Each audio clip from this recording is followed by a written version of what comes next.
நண்பர்கள் அனைவருக்கும் வணக்கம். நம்ம இந்த வீடியோவில் என்ன சொல்ல வர போகிறோம்னா, இது வந்து பார்த்திங்கன்னா ஆஞ்சநேயர் கோயில்,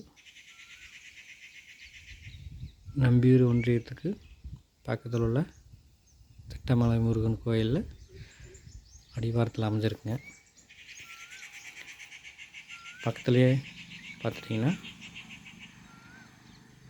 சர்ப்ப விநாயகர் உடன் அமைச்சிருக்கிறாரு.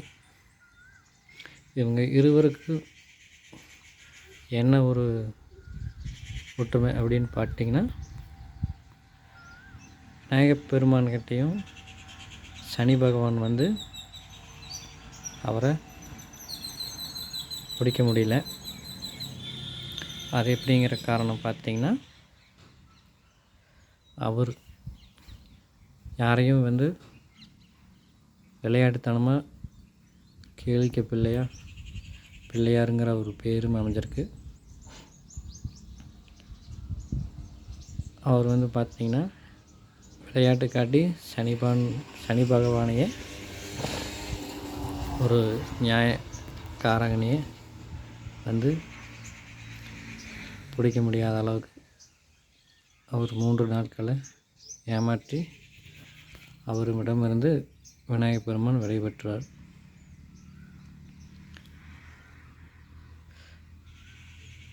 அப்புறம் ஆஞ்சநேயர் அவங்கள பற்றி பார்த்திங்கன்னா, அவர் சீதையை தேடி செல்லும்பொழுது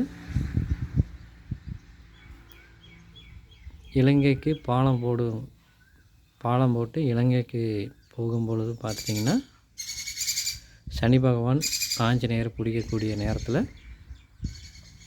அவர் அங்கே வருவார். இவர் ராமருக்கு சேவகனாக இருக்கக்கூடிய ராமர் பக்தர் அனுமர்.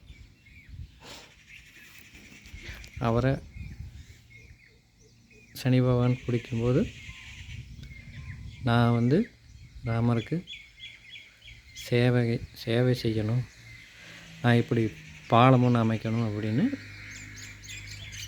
அனுமர் சொல்லும்போது, எனக்கு கை கால்கள் எல்லாமே வேலையாக இருக்குது, எப்படி நான் ராமனுக்கு சேவை செஞ்சே ஆகணும், நீங்கள் என் தலையில் உட்காந்துக்குங்க, எனக்கு எந்த ஒரு இதுவும் இல்லை, உங்களது கடமையை நீங்கள் கண்டிப்பாக செய்யுங்க, நான் அதுக்கு உங்களுக்கு தடையாக இருக்க மாட்டேன் அப்படின்னு ஆஞ்சநேயர் வந்து சனி பகவான்கிட்ட அவங்களுடைய கோரிக்கையை நீங்கள் நிறைவேற்றிங்க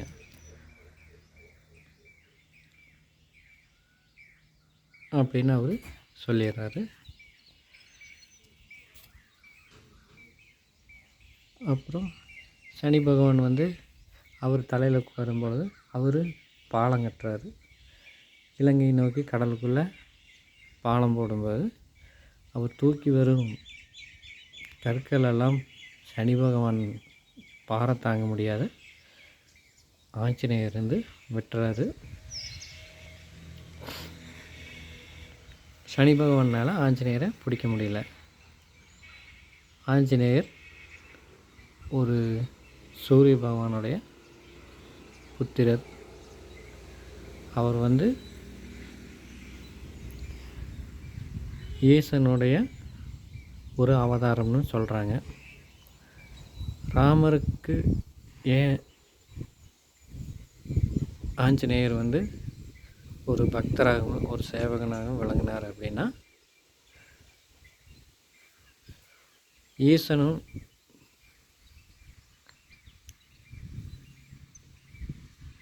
பெருமாளும் வந்து இருவரும் ஒரு துருவங்களாக அமையப்பட்டிருக்கிறாங்க. அவங்க இணைஞ்சு இந்த பூமியை ஆட்சி செஞ்சுருக்கிறாங்க.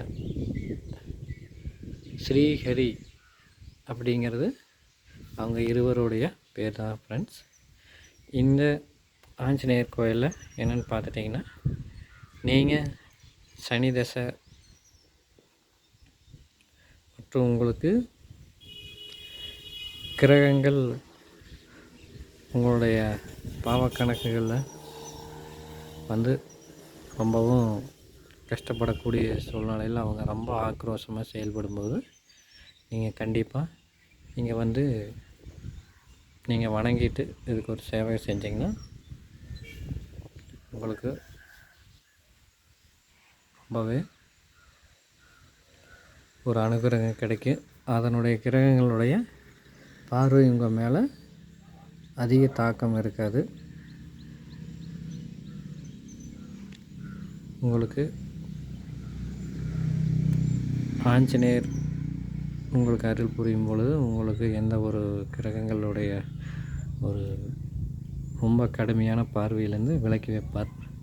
மற்றும் விநாயகப் பெருமான் இவங்க இருவருமே சனி பகவான் பிடிக்காமல் விட்டீங்க. உங்களுக்கு சனி தோஷம் இருக்கும்போது கண்டிப்பாக ஆஞ்சநேயர் வந்து விலகுங்க. ராகு, கேது, சந்திரன், செவ்வாய், புதன் இவங்க 5 கிரகங்களும் உங்களுக்கு சிறு சிறு பாதிப்புகளை உண்டு பண்ணுவாங்க. அதுலேருந்து நீங்கள் விலக ஆஞ்சநேயருக்கு வழிபடுங்க. அது ரொம்பவே உங்களுக்கு சிறப்பாக அமையும்.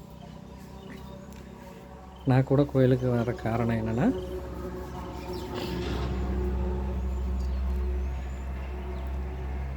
நான் இது நம்ம நண்பர்கள் தெரிஞ்சுக்கிட்டு இங்கே மட்டும் இல்லை, எங்கே சனி கோயில் இருந்தாலும் ஆஞ்சநேயர் கோயில், விநாயகர் கோயில் கண்டிப்பாக போய் வணங்குங்க. உங்களுக்கு நல்லதாக கிடைக்கும்.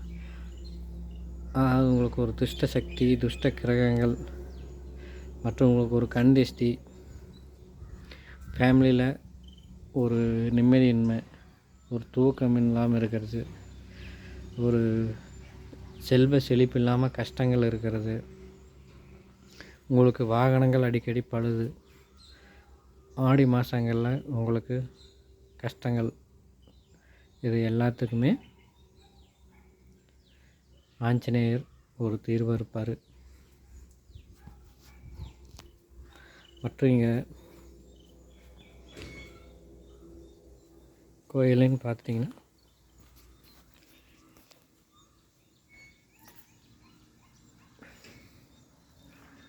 ரொம்பவும் இது என்ன பறவை தெய்வத்துக்காக ஒரு காவல் தெய்வமாக இருக்குது, பார்த்துக்குங்க.